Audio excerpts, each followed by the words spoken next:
The Adventures of Pinocchio by Carlo Collodi. Subscribe for more audiobooks. Chapter 25. Pinocchio promises the fairy to be good and to study, as he is growing tired of being a marionette and wishes to become a real boy.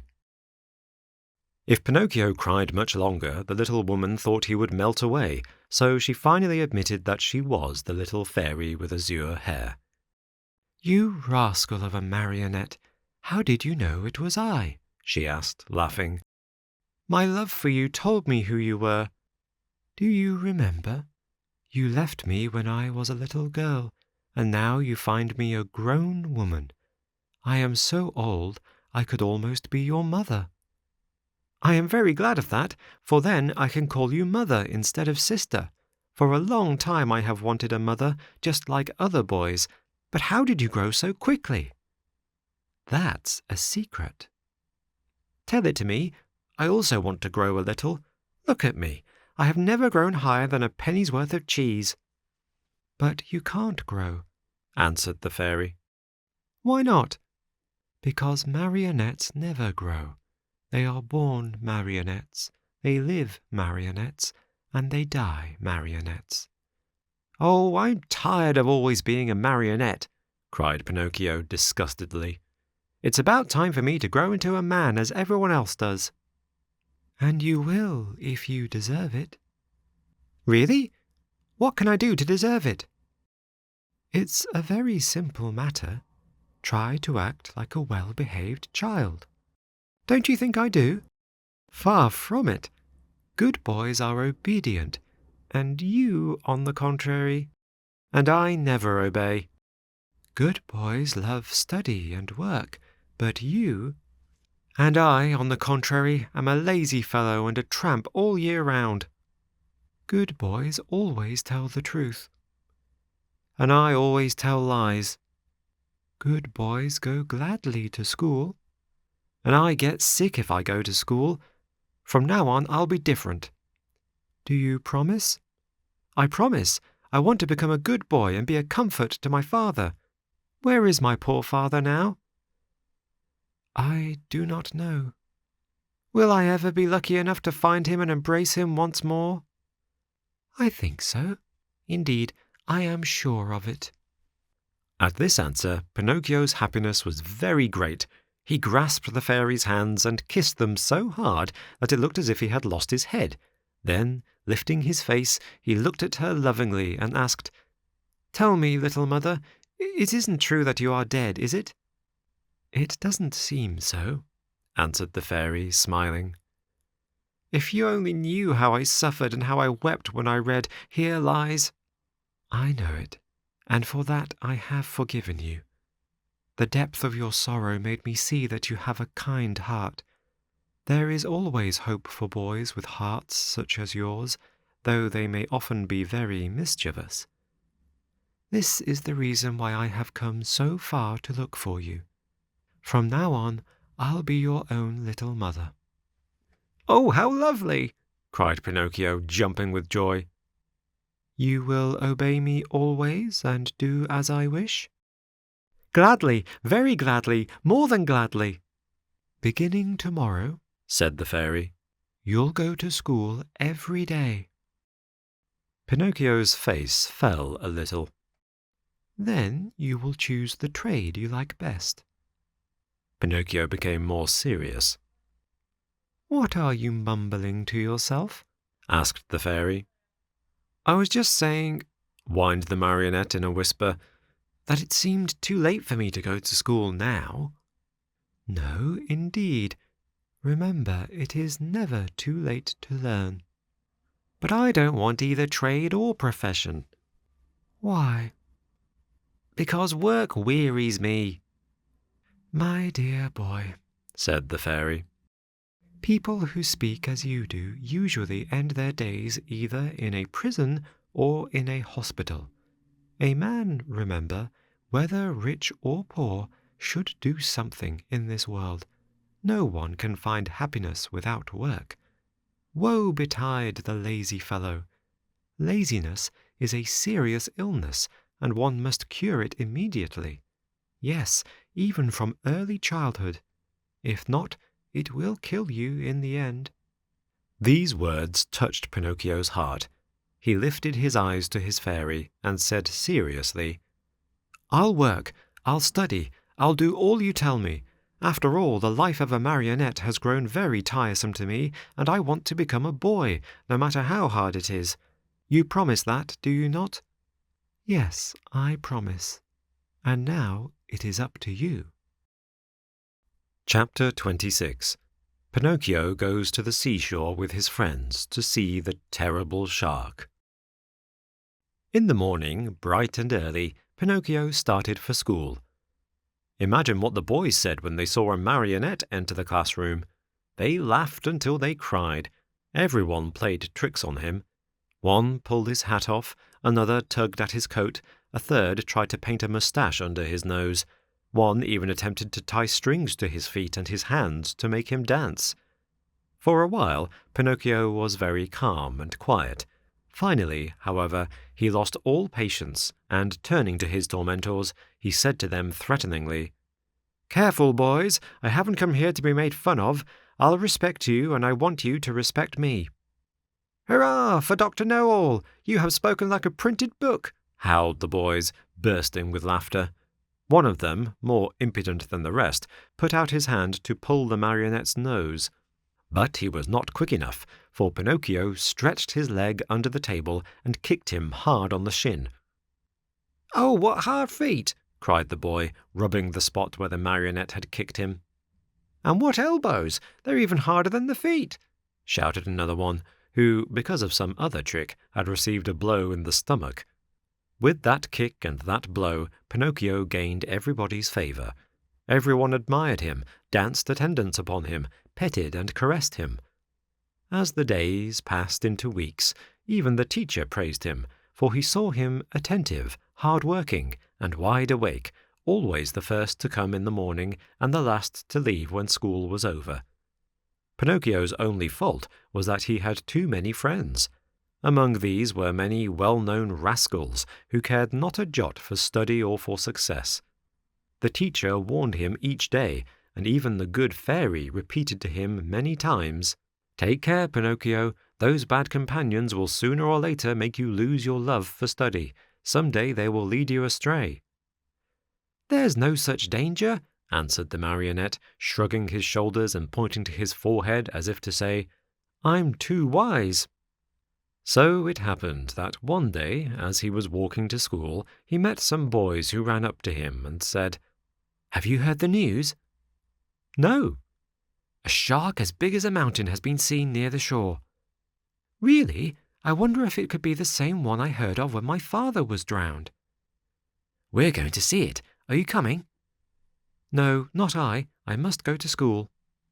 "What do you care about school? You can go there tomorrow. With a lesson more or less, we're always the same donkeys." "And what will the teacher say?" "Let him talk. He's paid to grumble all day long." "And my mother?"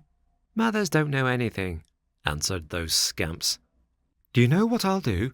said Pinocchio. "For certain reasons of mine, I too want to see that shark, but I'll go after school. I can see him then as well as now."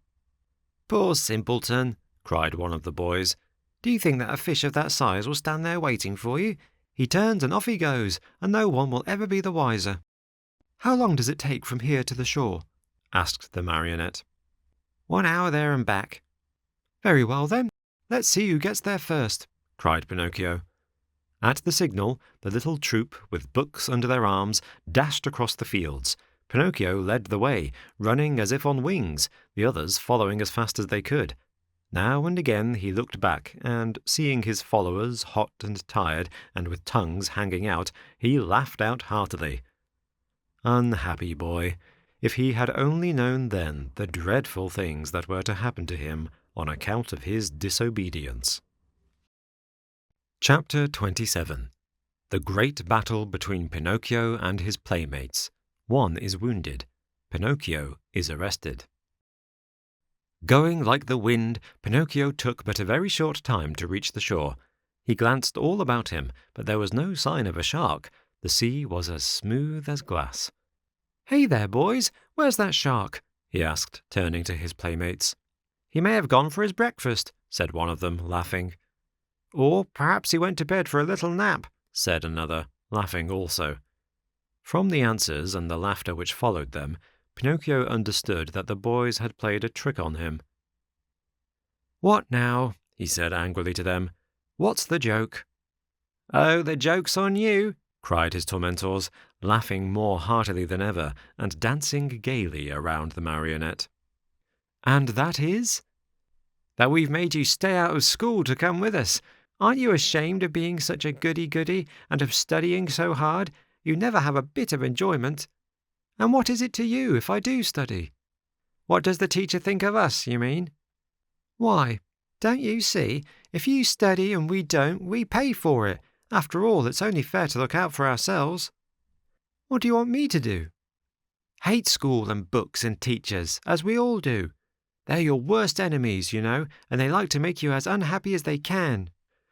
And if I go on studying, what will you do to me? You'll pay for it." "Really? You amuse me," answered the Marionette, nodding his head. "Hey, Pinocchio!" cried the tallest of them all. "That will do. We're tired of hearing you bragging about yourself, you little turkey cock. You may not be afraid of us, but remember, we're not afraid of you either. You're alone, you know, and we are 7. "Like the 7 sins," said Pinocchio, still laughing. "Did you hear that? He's insulted us all. He's called us sins. Pinocchio, apologize for that or look out." "Cuckoo," said the Marionette, mocking them with his thumb to his nose. "You'll be sorry." "Cuckoo." "We'll whip you soundly." "Cuckoo." "You'll go home with a broken nose." "Very well, then. Take that and keep it for your supper," called out the boldest of his tormentors. And with the word, he gave Pinocchio a terrible blow on the head. Pinocchio answered with another blow, and that was the signal for the beginning of the fray. In a few moments, the fight raged hot and heavy on both sides. Pinocchio, although alone, defended himself bravely. With those 2 wooden feet of his, he worked so fast that his opponents kept at a respectful distance. Wherever they landed, they left their painful mark, and the boys could only run away and howl. Enraged at not being able to fight the Marionette at close quarters, they started to throw all kinds of books at him. Readers, geographies, histories, grammars flew in all directions. But Pinocchio was keen of eye and swift of movement, and the books only passed over his head, landed in the sea, and disappeared. The fish, thinking they might be good to eat, came to the top of the water in great numbers. Some took a nibble, some took a bite, but no sooner had they tasted a page or 2 than they spat them out with a wry face, as if to say, "What a horrid taste! Our own food is so much better." Meanwhile, the battle waxed more and more furious. At the noise, a large crab crawled slowly out of the water, and with a voice that sounded like a trombone suffering from a cold, he cried out, "Stop fighting, you rascals! These battles between boys rarely end well. Trouble is sure to come to you." Poor crab! He might as well have spoken to the wind. Instead of listening to his good advice, Pinocchio turned to him and said as roughly as he knew how, "Keep quiet, ugly Gab. It would be better for you to chew a few cough drops to get rid of that cold you have. Go to bed and sleep. You'll feel better in the morning." In the meantime, the boys, having used all their books, looked around for new ammunition. Seeing Pinocchio's bundle lying idle nearby, they somehow managed to get hold of it. One of the books was a very large volume, an arithmetic text, heavily bound in leather. It was Pinocchio's pride. Among all his books, he liked that one the best. Thinking it would make a fine missile, one of the boys took hold of it and threw it with all his strength at Pinocchio's head. But instead of hitting the Marionette, the book struck one of the other boys, who, pale as a ghost, cried out faintly, "Oh, mother, help! I'm dying!" and fell senseless to the ground. At the sight of that pale little corpse, the boys were so frightened that they all turned tail and ran. In a few moments, all had disappeared. All except Pinocchio. Although scared to death by the horror of what had been done, he ran to the sea and soaked his handkerchief in the cool water, and with it bathed the head of the poor little schoolmate. Sobbing bitterly, he called to him, saying, "Eugene, my poor Eugene, open your eyes and look at me. Why don't you answer? I was not the one who hit you, you know. Believe me, I didn't do it. Open your eyes, Eugene.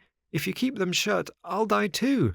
Oh, dear me, how shall I ever go home now? How shall I ever look at my little mother again? What will happen to me? Where shall I go? Where shall I hide? Oh, how much better it would have been, 1,000 times better, if only I had gone to school. Why did I listen to those boys? They always were a bad influence, and to think that the teacher had told me, and my mother too, beware of bad company. That's what she said.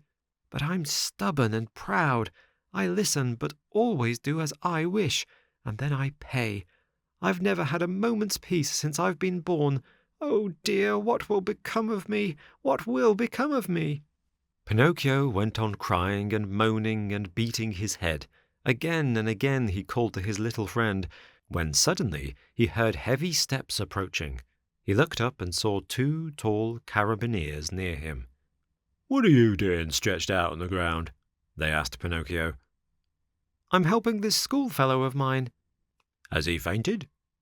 "I should say so," said one of the carabineers, bending to look at Eugene. "This boy's been wounded on the temple. Who's hurt him?"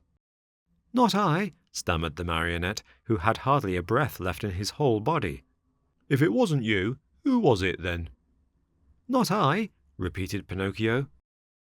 "And with what was he wounded?" "With this book," and the Marionette picked up the arithmetic text to show it to the officer. "And whose book is this?" "Mine." "Enough. Not another word. Get up as quickly as you can and come along with us." "But I—" "Come with us." "But I'm innocent." "Come with us." Before starting out, the officers called out to several fishermen passing by in a boat and said to them, "Take care of this little fellow who's been hurt. Take him home and bind his wounds. Tomorrow we'll come after him." They then took hold of Pinocchio and, putting him between them, said to him in a rough voice, "March, and go quickly, or it will be the worse for you." They did not have to repeat their words.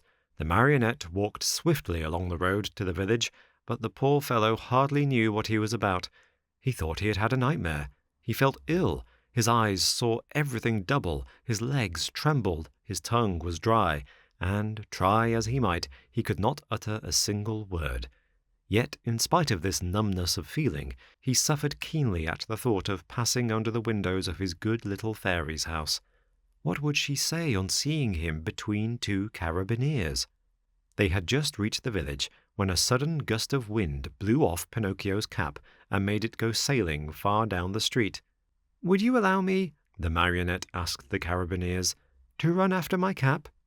"Very well, go. But hurry." The Marionette went, picked up his cap, but instead of putting it on his head, he stuck it between his teeth and then raced toward the sea. He went like a bullet out of a gun. The carabineers, judging that it would be very difficult to catch him, sent a large mastiff after him, one that had won first prize in all the dog races. Pinocchio ran fast, and the dog ran faster. At so much noise, the people hung out of the windows or gathered in the street, anxious to see the end of the contest. But they were disappointed, for the dog and Pinocchio raised so much dust on the road that, after a few moments, it was impossible to see them. Chapter 28. Pinocchio runs the danger of being fried in a pan like a fish. During that wild chase, Pinocchio lived through a terrible moment when he almost gave himself up as lost. This was when Alidoro, that was the mastiff's name, in a frenzy of running, came so near that he was on the very point of reaching him. The Marionette heard, close behind him, the laboured breathing of the beast who was fast on his trail, and now and again even felt his hot breath blow over him. Luckily, by this time, he was very near the shore, and the sea was in sight, in fact, only a few short steps away. As soon as he set foot on the beach, Pinocchio gave a leap and fell into the water. Alidoro tried to stop, but as he was running very fast, he couldn't, and he too landed far out in the sea. Strange though it may seem, the dog could not swim.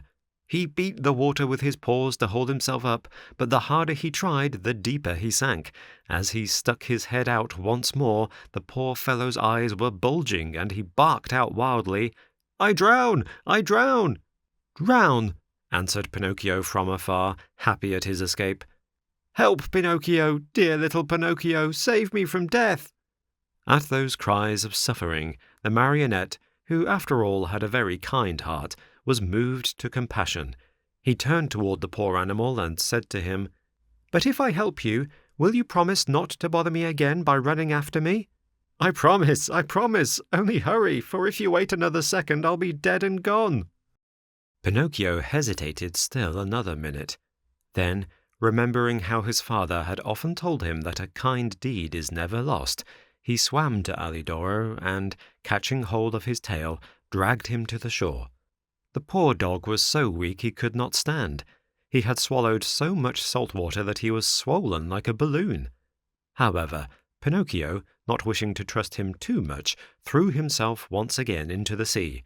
As he swam away, he called out, "Goodbye, Alidoro. Good luck, and remember me to the family." "Goodbye, little Pinocchio," answered the dog. "1,000 thanks for having saved me from death. You did me a good turn, and in this world what is given is always returned. If the chance comes, I shall be there." Pinocchio went on swimming close to shore. At last he thought he had reached a safe place. Glancing up and down the beach, he saw the opening of a cave out of which rose a spiral of smoke. "In that cave," he said to himself, "there must be a fire. So much the better. I'll dry my clothes and warm myself, and then, well—" His mind made up, Pinocchio swam to the rocks. But as he started to climb, he felt something under him lifting him up higher and higher. He tried to escape, but he was too late. To his great surprise, he found himself in a huge net amid a crowd of fish of all kinds and sizes who were fighting and struggling desperately to free themselves. At the same time, he saw a fisherman come out of the cave, a fisherman so ugly that Pinocchio thought he was a sea monster. In place of hair, his head was covered by a thick bush of green grass. Green was the skin of his body. Green were his eyes. Green was the long, long beard that reached down to his feet. He looked like a giant lizard with legs and arms. When the fisherman pulled the net out of the sea, he cried out joyfully, "Blessed Providence! Once more I'll have a fine meal of fish." "Thank heaven I'm not a fish," said Pinocchio to himself, trying with these words to find a little courage. The fisherman took the net and the fish to the cave, a dark, gloomy, smoky place. In the middle of it, a pan full of oil sizzled over a smoky fire, sending out a repelling odor of tallow that took away one's breath.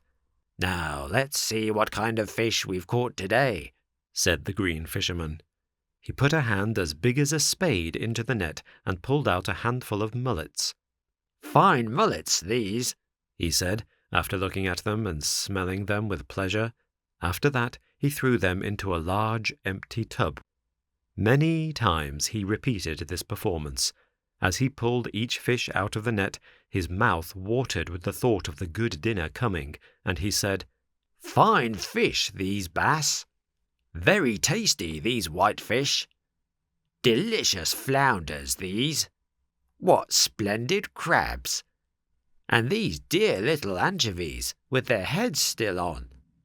As you can well imagine, the bass, the flounders, the whitefish, and even the little anchovies all went together into the tub to keep the mullets company. The last to come out of the net was Pinocchio. As soon as the fisherman pulled him out, his green eyes opened wide with surprise, and he cried out in fear, "What kind of fish is this? I don't remember ever eating anything like it." He looked at him closely, and after turning him over and over, he said at last, "I understand. He must be a crab." Pinocchio, mortified at being taken for a crab, said resentfully, "What nonsense! A crab indeed! I am no such thing. Beware how you deal with me. I am a marionette, I want you to know." "A marionette?" asked the fisherman. "I must admit that a marionette fish is, for me, an entirely new kind of fish. So much the better. I'll eat you with greater relish." "Eat me? But you can't understand that I'm not a fish. Can't you hear that I speak and think as you do?" "It's true," answered the fisherman. "But since I see that you are a fish, well able to talk and think as I do, I'll treat you with all due respect." "And that is—" "That, as a sign of my particular esteem, I'll leave to you the choice of the manner in which you are to be cooked. Do you wish to be fried in a pan, or do you prefer to be cooked with tomato sauce?" "To tell you the truth," answered Pinocchio, "if I must choose, I should much rather go free so I may return home." "Are you fooling? Do you think that I want to lose the opportunity to taste such a rare fish? A marionette fish does not come very often to these seas. Leave it to me. I'll fry you in the pan with the others. I know you'll like it. It's always a comfort to find oneself in good company." The unlucky Marionette, hearing this, began to cry and wail and beg. With tears streaming down his cheeks, he said, "How much better it would have been for me to go to school. I did listen to my playmates, and now I am paying for it. Oh, oh, oh!" And as he struggled and squirmed like an eel to escape from him, the green fisherman took a stout cord and tied him hand and foot and threw him into the bottom of the tub with the others. Then he pulled a wooden bowl full of flour out of a cupboard and started to roll the fish into it, one by one. When they were white with it, he threw them into the pan. The first to dance in the hot oil were the mullets. The bass followed, then the whitefish, the flounders, and the anchovies. Pinocchio's turn came last. Seeing himself so near to death, and such a horrible death, he began to tremble so with fright that he had no voice left with which to beg for his life. The poor boy beseeched only with his eyes, but the green fisherman, not even noticing that it was he, turned him over and over in the flour until he looked like a marionette made of chalk. Then he took him by the head and— Chapter 29. Pinocchio returns to the fairy's house, and she promises him that on the morrow he will cease to be a marionette and become a boy.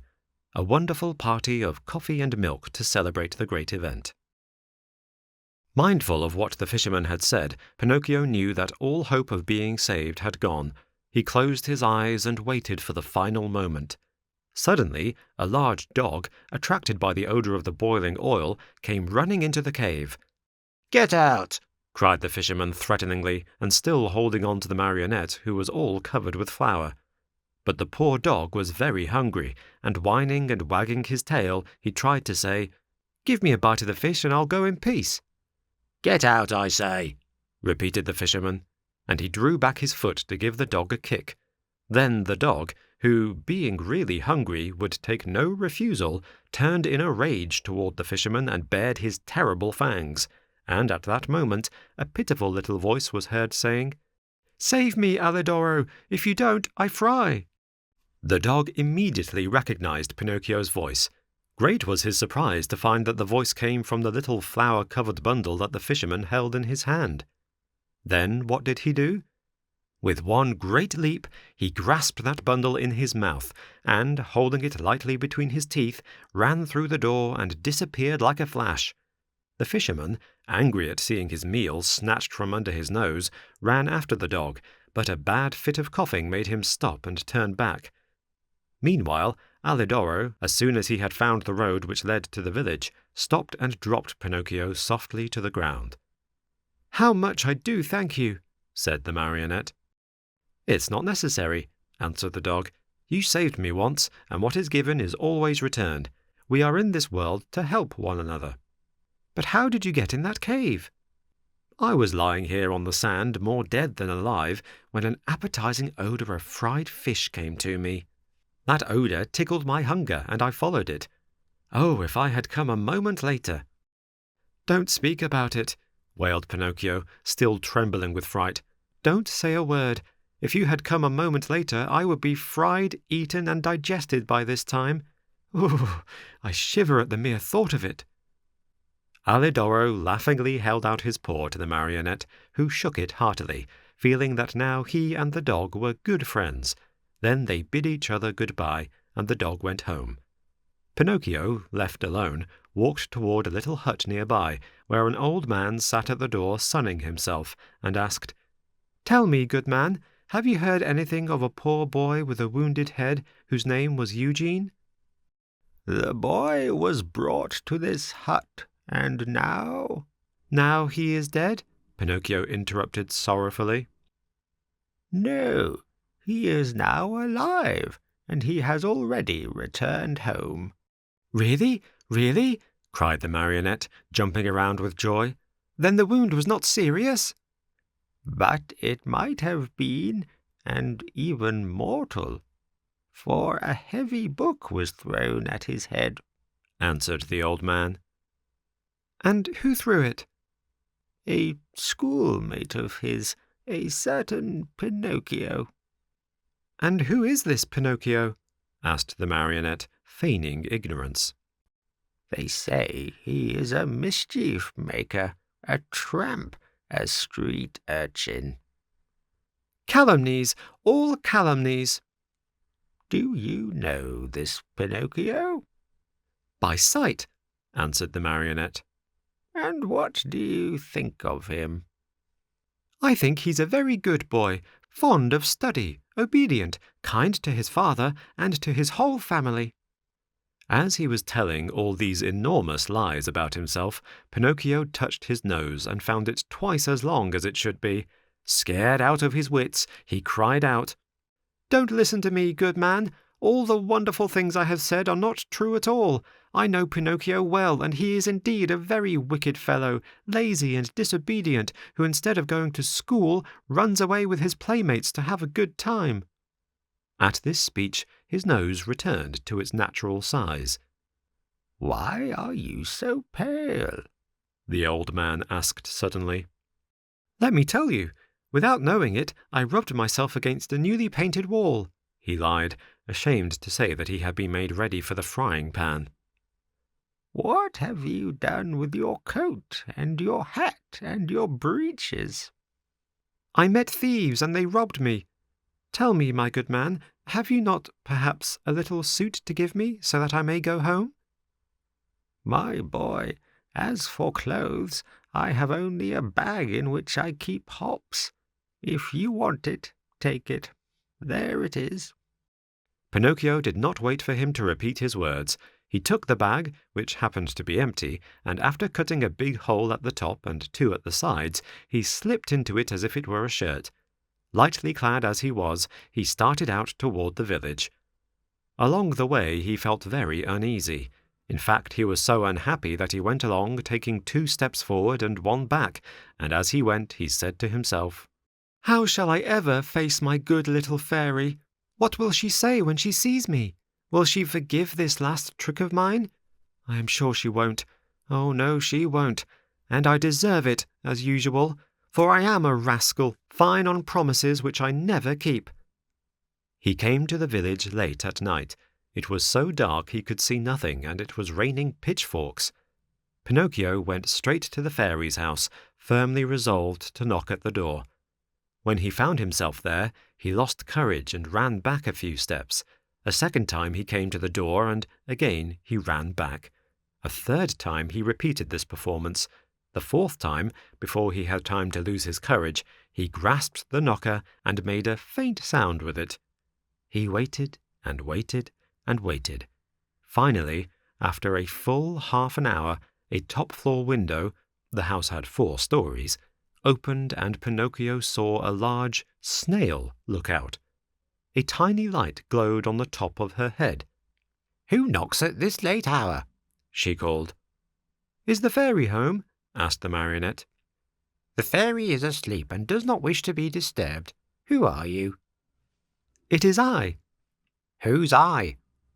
"Pinocchio." "Who is Pinocchio?" "The Marionette, the one who lives in the fairy's house." "Oh, I understand," said the snail. "Wait for me there. I'll come down to open the door for you." "Hurry, I beg of you, for I am dying of cold." "My boy, I am a snail, and snails are never in a hurry." An hour passed, 2 hours, and the door was still closed. Pinocchio, who was trembling with fear and shivering from the cold rain on his back, knocked a second time, this time louder than before. At that second knock, a window on the third floor opened, and the same snail looked out. "Dear little snail," cried Pinocchio from the street, "I have been waiting 2 hours for you, and 2 hours on a dreadful night like this are as long as 2 years. Hurry, please." "My boy," answered the snail in a calm, peaceful voice. "My dear boy, I am a snail, and snails are never in a hurry." And the window closed. A few minutes later, midnight struck, then 1 o'clock, 2 o'clock, and the door still remained closed. Then Pinocchio, losing all patience, grabbed the knocker with both hands, fully determined to awaken the whole house and street with it. As soon as he touched the knocker, however, it became an eel and wiggled away into the darkness. "Really?" cried Pinocchio, blind with rage. "If the knocker is gone, I can still use my feet." He stepped back and gave the door a most solemn kick. He kicked so hard that his foot went straight through the door, and his leg followed almost to the knee. No matter how he pulled and tugged, he could not pull it out. There he stayed, as if nailed to the door. Poor Pinocchio! The rest of the night he had to spend with one foot through the door and the other one in the air. As dawn was breaking, the door finally opened. That brave little animal, the snail, had taken exactly 9 hours to go from the 4th floor to the street. How she must have raced! "What are you doing with your foot through the door?" she asked the Marionette, laughing. "It was a misfortune. Won't you try, pretty little snail, to free me from this terrible torture?" "My boy, we need a carpenter here, and I have never been one." "Ask the fairy to help me." "The fairy is asleep and does not wish to be disturbed." "But what do you want me to do, nailed to the door like this?" "Enjoy yourself counting the ants which are passing by." "Bring me something to eat at least, for I am faint with hunger." "Immediately." In fact, after 3 hours and a half, Pinocchio saw her return with a silver tray on her head. On the tray there was bread, roast chicken, and fruit. "Here is the breakfast the fairy sends to you," said the snail. At the sight of all these good things, the Marionette felt much better. What was his disgust, however, when on tasting the food, he found the bread to be made of chalk, the chicken of cardboard, and the brilliant fruit of coloured alabaster. He wanted to cry, he wanted to give himself up to despair, he wanted to throw away the tray and all that was on it. Instead, either from pain or weakness, he fell to the floor in a dead faint. When he regained his senses, he found himself stretched out on a sofa, and the fairy was seated near him. "This time I also forgive you," said the fairy to him. "But be careful not to get into mischief again." Pinocchio promised to study and to behave himself, and he kept his word for the remainder of the year.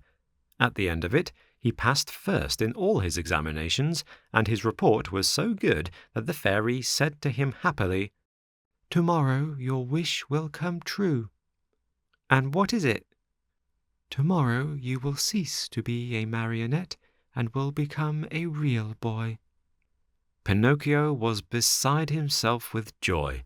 All his friends and schoolmates must be invited to celebrate the great event.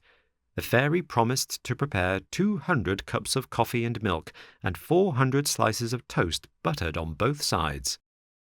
The day promised to be a very gay and happy one, but, unluckily, in a marionette's life, there's always a but which is apt to spoil everything.